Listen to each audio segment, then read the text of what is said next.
তুই কোনো চিন্তাই করিস না। হ্যাঁ হ্যাঁ, আমি তো এখন বাসর ঘরে আছি। আপনার জামাই আপনাকে শেষ করতে চায় মানে? সমস্যা নেই, শোন, আমি যেভাবে করতে বলি ঠিক ওইভাবেই করবি, ঠিক আছে? আচ্ছা ঠিক আছে, আমি আসতেছি এক মিনিট।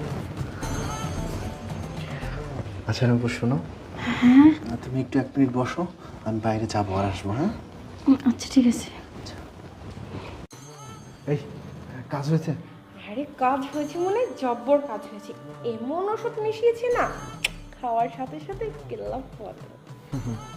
আজকেই তোর দিন শেষ, তুমি কোনো চিন্তাই করো না, আমি ওকে সবটা খাইয়ে দিয়ে আসি, ঠিক আছে?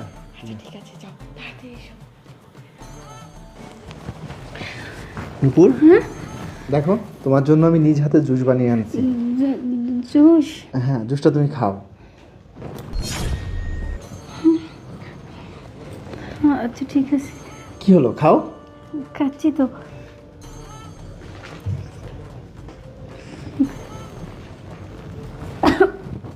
আমার না কেমন একটা অস্বস্তি লাগছে, আমার জুস খেতে ইচ্ছে করছে না, আমি জুস খাবো না।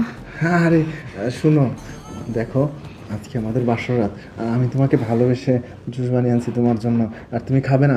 এটা কি হয় বলো? তুমি খাও, অল্প একটু খাও।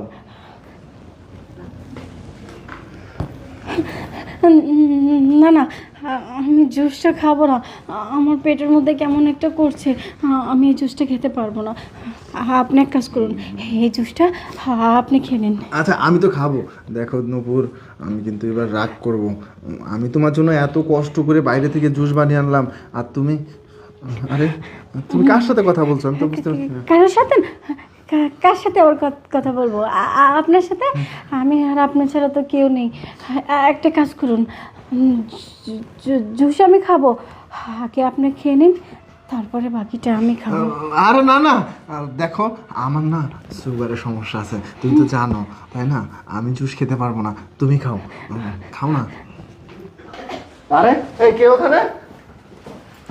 আরে নাহিদ, তুই এখানে কি করছিস? আসলে একটু বাসর ঘর। ও আচ্ছা, বাসার ঘর দেখতে এসেছিলে। আচ্ছা সমস্যা নাই, শোন ভাই, এখন আমি এত ঘুরি, পার্সোনালি সময় কাটাবো, তুই বাইরে যা, ঠিক আছে? আচ্ছা ঠিক আছে। যা।